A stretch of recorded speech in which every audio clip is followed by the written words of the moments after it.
Nah, yang namanya sindroma, itu namanya kan sindroma ya. Sindroma itu sebenarnya bukan diagnosis definitif yang pasti. Bukan diagnosis definitif akhir, tapi sindroma itu merupakan kumpulan gejala. Nah, kalau sindroma nefritis akut, dia merupakan kumpulan gejala dari hematuri, hipertensi, dan gangguan fungsi ginjal. Kalau sindroma nefrotik, dia ciri-cirinya ada proteinuria masif, hiperlipidemia, edema anarsaka, dan hipoalbuminemia. Nah, kadang di beberapa soal UKM PPD, si antara sindroma nefritis akut dan sindroma nefrotiknya ini beberapa skenario akan tumpang tindih nih. Misalkan hematurinya ada, air kencingnya berwarna seperti Coca-Cola atau berwarna coklat, kemudian hipertensinya ada, tapi di keterangan skenarionya proteinurianya juga masif, hipoalbuminemia. Nah, kalau kayak gitu, kira-kira teman-teman mau pilih apa sih? Apa sih yang harus diperhatikan dari skenario itu buat nanti kita pilih ini sindroma nefritis akut atau sindroma nefrotik kalau ada soal kayak gitu. Coba kira-kira apa yang harus diperhatikan? Cara ngebedainnya kayak gimana? Kalau gejalanya tumpang tindih, hematuri ada, proteinuria masif ada, hipertensi ada, hiperlipidemia ada, hipoalbuminemia ada. Kira-kira jawabnya mau ke arah yang mana kalau kayak gitu? Nah, kalau kayak gitu, ini saya sudah merahin ya teman-teman. Nah, kalau misalkan gejalanya tumpang tindih nih teman-teman, hematurinya ada, gross hematuri, hipertensi juga ada, proteinuria masif ada, hiperlipidemia ada, hipoalbuminemia juga ada. Nah, teman-teman pasti bingung kan, ini kalau tumpang tindih kayak gini masuknya ke sindroma nefritis akut atau sindroma nefrotik. Ada satu yang teman-teman harus perhatikan di skenario-nya, yaitu fungsi ginjalnya teman-teman. Nah, fungsi ginjalnya dilihat dari apa sih? Lihat aja gampang, ureum kreatininnya kayak gimana. Kalau ureum kreatininnya meningkat, berarti ada gangguan fungsi ginjal. Nah, yang paling sering dan paling pasti menyebabkan gangguan fungsi ginjal itu sindroma nefritis akut. Jadi nanti di skenario, kalau teman-teman skenarionya ngecoh nih, si gejalanya tumpang tindih, hematuri ada, proteinuria masif ada, hipertensi ada, hipoalbuminemia ada. Teman-teman jangan lupa lihat di skenarionya, pemeriksaan fungsi ginjalnya kayak gimana. Kalau ternyata memang terganggu, ureum kreatininnya meningkat, oh ya udah, teman-teman lebih condong ke sindroma nefritis akut. Kayak gitu. Kalau misalkan dia ternyata normal, ya jangan pikirin SNA, pikirkan ke arah sindroma nefrotik kayak gitu ya. Nah, tadi kan saya sudah bilang nih, yang namanya sindroma nefritis akut atau yang namanya sindroma nefrotik, teman-teman semua itu bukan diagnosis definitif. Jadi ada pemeriksaan lanjutan yang harus kita periksa untuk menegakkan diagnosisnya itu apa. Nah, yang namanya sindroma nefrotik itu banyak banget etiologinya, etiologi diagnosisnya. Bisa glomerulonefrosis vokal segmental, glomerulonefritis membranosa, atau glomerulonefritis membranoproliferatif. Nah, itu bisa banyak banget ya etiologi diagnosisnya. Nah, kalau kayak gini kan diagnosisnya belum pasti nih kalau kita cuma melihat dari gejala doang, karena yang namanya sindroma kan kumpulan gejala. Berarti kalau sindroma nefrotik, nih, pilihan buat pemeriksaan lanjutannya gold standarnya adalah biopsi ginjal. Kenapa biopsi ginjal? Karena kita biar bisa lihat nih si penyebab sindroma nefrotiknya itu secara histopatologis masuk ke yang mana. Oke. Jadi kalau misalkan ada pertanyaan mengenai sindroma nefrotik, pemeriksaan penunjang gold standar yang diminta apa? Biopsi ginjal ya. Karena untuk menegakkan diagnosis definitifnya tadi, masuknya ke yang mana diagnosisnya kayak gitu. Kemudian kalau sindroma nefritis akut, gimana sih cara menegakkan diagnosisnya? Kalau misalkan dia ada infeksi, riwayat infeksi Streptococcus beta hemolyticus, berarti harus dipastikan dia benar infeksi Streptococcus beta hemolyticus grup A atau enggak, kayak gitu ya. Ini diagnosisnya adalah GENAPS, di mana GENAPS itu terjadi karena adanya terbentuk kompleks imun yang bersirkulasi sehingga menumpuk di glomerulus. Nah, dari sinilah akan menimbulkan suatu reaksi imunologis berupa hipersensitivitas tipe 3 yang akhirnya akan menyebabkan kerusakan dari membrana glomerulus sehingga timbullah glomerulonefritis akut. Oke, tadi jawabannya benar sih teman-teman, yang tadi ada yang jawab yang A banyak kan ya, karena kompleks imun, kompleks antibodi antigen itu benar kalau pertanyaannya ditanya patofisiologi yang mendasari penyakit. Tapi karena di sini pertanyaannya hati-hati ya, yaitu apa yang menyebabkan edema pada pasien. Pertanyaannya beda ya, lebih spesifik lagi. Oke, nah ketika terjadi kerusakan di glomerulus, dia akan menyebabkan laju filtrasi glomerulusnya menurun, sehingga akan timbul retensi cairan antara cairan dan juga natrium, yang nantinya akan menimbulkan edema, kemudian menimbulkan hipertensi juga, kayak gitu ya.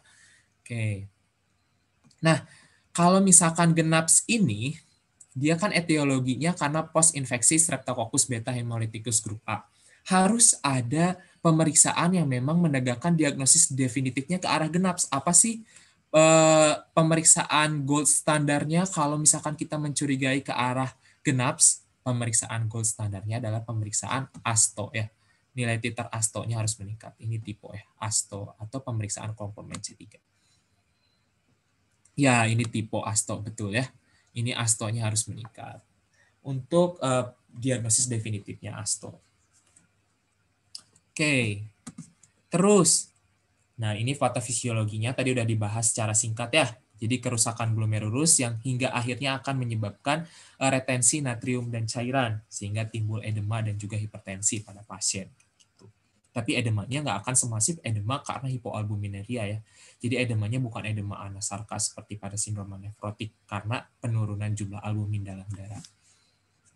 Oke, nah manifestasi klinisnya ya ada pitting edema, kemudian ada hipertensi, kemudian ada gross hematuri, tapi khasnya ada riwayat infeksi Streptococcus beta hemolyticus grup A, baik infeksinya di tenggorokan ataupun infeksinya infeksi pioderma di kulit ya. Jadi nanti jangan kekecoh, ini sebenarnya GENAPS atau enggak, tapi di skenario-nya dijelaskan bahwa pasiennya pernah mengalami borok-borok di kulit atau pioderma. Nah, itu juga bisa menyebabkan GENAPS ya. Oke, nah seperti yang tadi saya bilang, si GENAPS ini, si glomerulonefritis ini sering menyebabkan penurunan fungsi ginjal ya, sehingga bisa menyebabkan berhubungan lagi dengan soal nomor pertama tadi, dia bisa menyebabkan gagal ginjal akut yang penyebabnya penyebab renal atau intrinsik. Oke, berhubungan ya penyakitnya dengan penyakit yang tadi. Oke, terus cara mendiagnosisnya kayak gimana sih? Ya tadi gejala-gejala kumpulan gejala sindrom nefritis akut berupa gross hematuri, edema dan juga hipertensi disertai riwayat infeksi Streptococcus beta hemolyticus baik di saluran pernafasan ataupun di kulit berupa pioderma ya. Terus pemeriksaan gold standar. Nah, ini yang sering ditanya sih di UKM PPD. Kalau nggak diagnosis, pemeriksaan gold standar, tata laksana awal, tata laksana definitif. Nah, pemeriksaan gold standarnya kalau misalkan kita mencurigai ke arah GENAPS yaitu pemeriksaan titer ASTO. Karena titer ASTO-nya akan meningkat. Pemeriksaan lainnya karena tadi patofisiologinya kan karena pembentukan kompleks imun ya. Nah, berarti kadar komplement C3-nya akan menurun di dalam darah pemeriksaan lainnya. Terus hasil urinalisisnya ada hematuri, bisa juga proteinuria, dan ada silinder eritrosit. Dan fungsi ginjalnya akan terganggu. Kan kalau yang namanya sindroma nefritis akut, bedanya dengan sindroma nefrotik, mudahnya adalah kalau SNA ada yang namanya gangguan fungsi ginjal, sehingga kreatinin dan ureum darahnya juga akan meningkat. Kayak gitu. Tata laksananya gimana sih? Nah, tata laksananya, kalau misalkan ditanya tata laksana awal, misalkan tekanan darahnya udah tinggi, kemudian pasiennya ada edema, ditanya tata laksana awal nih teman-teman di skenario-nya, di soalnya ditanya tata laksana awal. Pilihlah berarti pemberian diuretik berupa furosemid dan juga pemberian antihipertensi berupa S inhibitor, ARB atau CCB non-dihidropiridinnya. Itu kalau ditanya tata laksana awal pada GENAPS.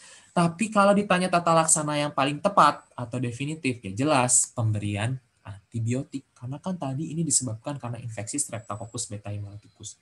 Apa sih antibiotiknya untuk GENAPS ini sebagai tata laksana definitifnya? Yaitu bisa antibiotik golongan penisilin, atau eritromisin, atau cefalosporin generasi pertama.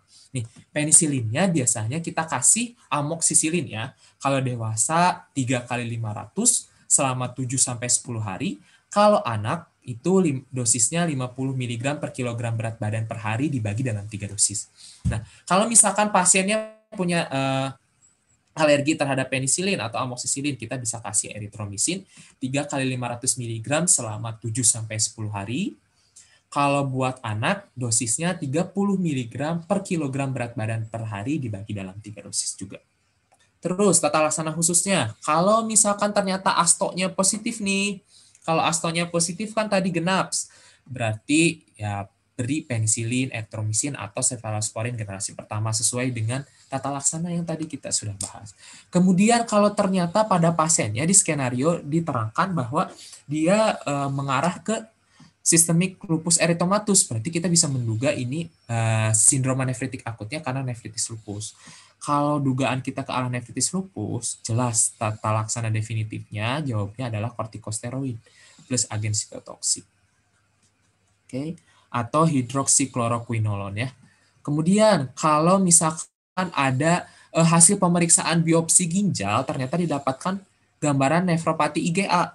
Nah, kalau kayak gitu kita penata laksanaannya kasih kortikosteroid selama 6 bulan dan juga pemberian minyak ikan.